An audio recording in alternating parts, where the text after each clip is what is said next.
Dando prosseguimento ao nosso conteúdo, a gente terminou no último vídeo falando acerca da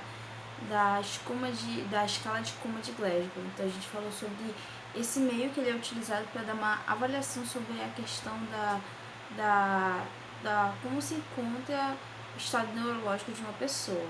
Então ele vai ser dividido em 3 variáveis: abertura ocular, resposta verbal e resposta motora.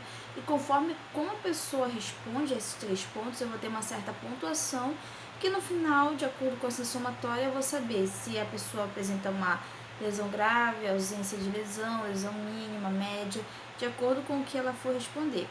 Por exemplo, aqui a abertura ocular, eu vou ter 4 pontos em que eu vou estar conseguindo avaliar essa pessoa quanto à sua orientação, né? Então, se a pessoa, por exemplo, abre espontaneamente, ela tem abertura ocular espontânea, ela está acordada, digamos assim, ela tem o score, né, que é a pontuação, o valor 4 pontos, que é o máximo. Se ela só abre os olhos quando alguém fala com ela, ou seja, por comando de voz, aí a gente tem uma pontuação 3. Se ela só tem abertura ocular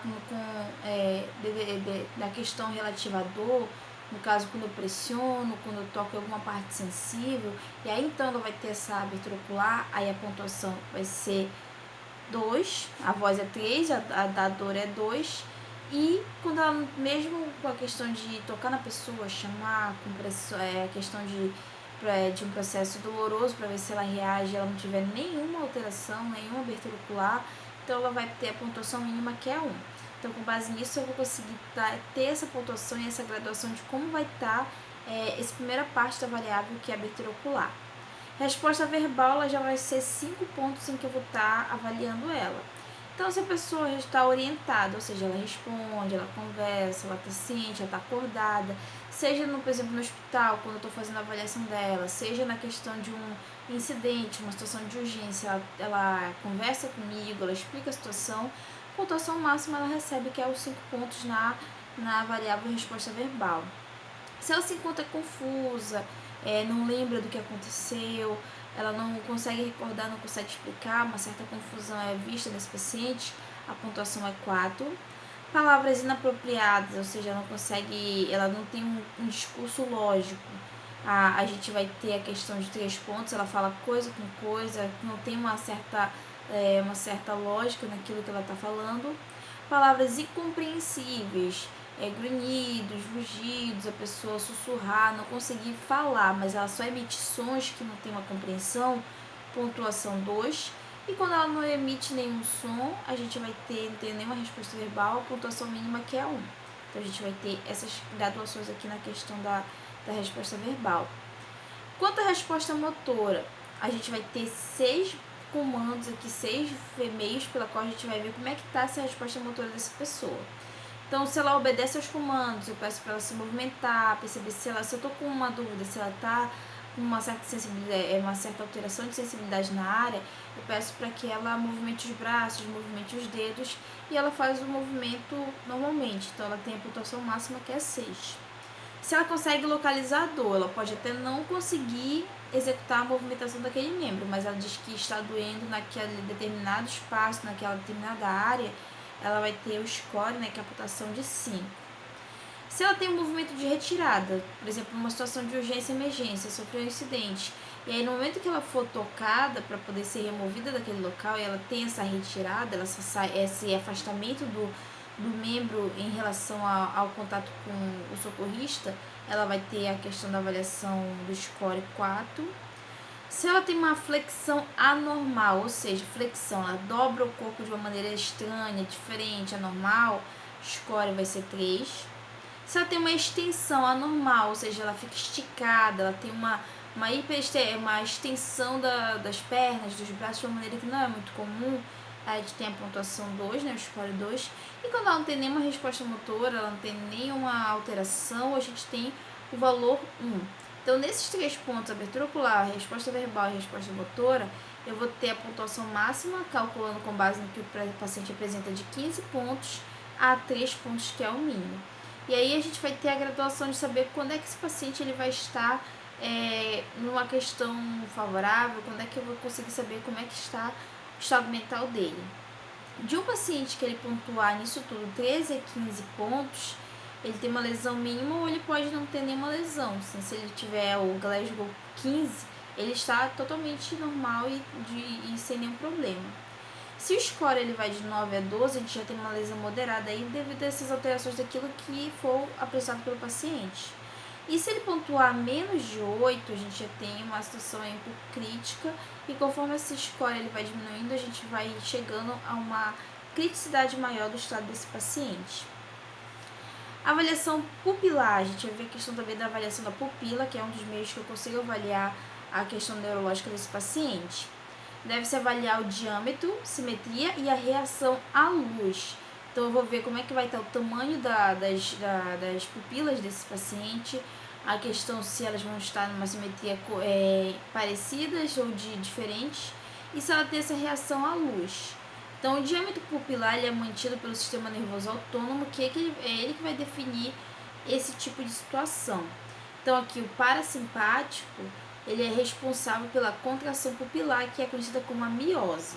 Então a gente vai ter miose, por exemplo, uma pessoa quando ela tem aquela questão da alteração da sua visão, que ela vai estar com a sua pupila dilatada. Em casos de consumo de opioides, antipsicóticos, agentes colinérgicos, medicamentos ministrados em quimioterapias, álcools. Então, esse tipo de medicação ele pode ser relativa ao resultado de uma alteração da simetria, fazendo com que ela fique totalmente dilatada. A midríase ela já vai ser a constrição. Então, a gente vai ter a nossa pupila mais diminuída e ela é responsável pelo sistema nervoso autônomo simpático, fazendo com que haja essa contração, fazendo com que ela fique diminuída. Então, o que a gente vai ver? Uma pessoa, quando ela tem esse caso de midríase, ela pode estar passando por uma intoxicação por abuso de substâncias como álcool, drogas, também efeitos de medicamentos, que ela pode estar causando isso, o que me dá a ter uma noção, a conseguir avaliar o porquê que ele se apresenta dessa forma. E também a questão da miose, né, que a miose é a nossa dilatação, ela é um dos parâmetros para poder avaliar como é que está o prosseguimento de um paciente, né, da sua saúde mental, ou então do seu estado mental, principalmente em pacientes que eles estão sedados, desacordados, para que a gente possa ter uma noção se ele está estável ou se está se encaminhando para um estado de óbito ou um estado vegetativo. Então, a dilatação ao longo do período, do tempo, ele vai também dar essa resposta a isso. A avaliação da reação à luz ela é feita da seguinte forma: notas de reatividade popular ser subtraída. Então, a gente vai ter um valor aqui que a gente vai conseguir avaliar conforme a reação. Então, por exemplo, se a reação ela é inexistente, a gente não tem nenhum estímulo da pupila quando ela tem contato com a luz, a gente vai ter uma nota que ela é valor 2. Parcial, a gente vai ter menos 2 no caso. Parcial é que apenas uma pupila ela vai reagir à luz, a gente vai ter menos 1.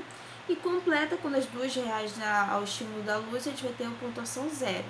Então, a gente vai conseguir entender e saber quando há esse tipo de reação. E também a gente consegue ter uma noção se a pessoa ela ainda se encontra no estado de, mesmo que desacordada, mas não é um estado de sedação ou então um estado de coma profunda. A gente consegue verificar isso com essa reação pupilar à luz.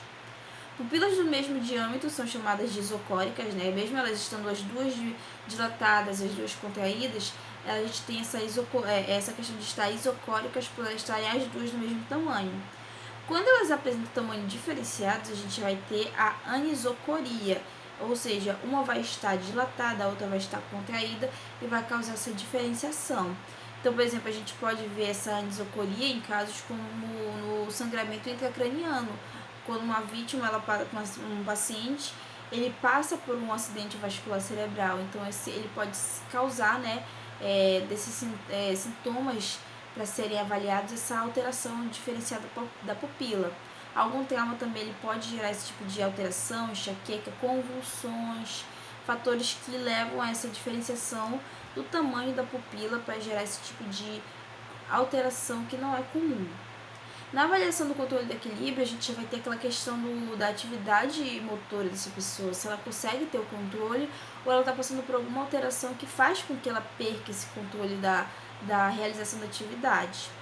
Na inspeção específica para avaliação do controle do equilíbrio, é necessário observar posições, expressões e movimentos. Temores decorrentes de alteração, a gente vai ter também situações que a gente vai saber se essa pessoa está passando por se ela está passando pelo processo normal, né, de uma perda de força de acordo com a questão da idade, ou se ela pode ter algo relativo a uma questão de uma patologia adquirida com o tempo. Então a gente tem alguns movimentos que elas são diferenciados aqui, tem mais, mas eu foquei só nesses aqui, que eu achei os mais interessantes e importantes no conteúdo. Então, alguns temores que a gente pode ter decorrente de uma alteração do sistema nervoso, a gente vai ter o temor parkinsoniano, o movimento coreico e o balismo. Então, no temor do Parkinson, a gente tem um movimento lento e irregular, temor, né, lento e irregular. Com o movimento ele aparece e retorna para os períodos de latência. Então, ele é um temor que ele começa mínimo e conforme o período ele pode ir aumentando, se tornando cada vez mais crítico e causando uma certa dificuldade para que o paciente consiga ter o controle ou a domínio ao segurar algum objeto ou alguma coisa. Os movimentos coreicos, eles são abruptos, ou seja, a pessoa tem, por exemplo, do nada, ela tem esse tremor, sem finalidade ou ritmo e com média ou grande amplitude. Então, a pessoa tem um tremor que ela não controla, no momento, sim, bem comum, momentos que não são, em situações que são bem comuns, que ele vai variar a amplitude, ele pode ser algo mais mínimo, algo mais intenso, e isso vai variar conforme as situações que ocorrerem, esse tipo de movimento que é relativo da Coreia. E o balismo também é uma grande amplitude que pode ocasionar desequilíbrio e queda. Então a gente tem esse caso aqui que a pessoa tem esses tremores que eles podem mexer com seu equilíbrio, podendo tirá-lo disso e fazendo com que a pessoa possa ter essa instabilidade e vir até quedas. Coisa que tem que se ter uma preocupação muito maior quando se trata de crianças e idosos, devido ao seu desenvolvimento, né, as crianças estarem em processo de desenvolvimento e os idosos estarem já tendo a sua capacidade total desse movimento, desse equilíbrio já diminuindo com o tempo, esses dois grupos eles podem ter consequências mais críticas, passando por situações como essas de coisas de uma amplitude e um equilíbrio alterados. Para avaliar o equilíbrio estático, a pessoa deve permanecer em pé com os pés unidos e as mãos sobre as coxas, ficando primeiro com os olhos abertos e depois fechados. Devem-se observar possíveis desequilíbrios com atenção para as possíveis quedas em especial. Então, é um dos casos em que eu vou conseguir ter uma noção de como é que se encontra essa alteração aqui, essa avaliação para eu saber se esse paciente tem uma alteração de equilíbrio desde já. Então, a gente tem duas situações aqui, depois, por exemplo, eu solicito para um paciente fazer esse exame, ele vai apresentar duas situações, que pode ser a astasia, caso se encontre já uma alteração, e a abasia. Então, se o paciente ele apresentar a astasia, ele vai ter a questão da impossibilidade de manter-se em pé. Então, nesse teste simples dele ficar em pé, com os pés unidos e as mãos sobre a coxa, ele sente uma certa dificuldade e impossibilidade de se manter em pé devido a complicações do equilíbrio decorrentes de alterações neurológicas.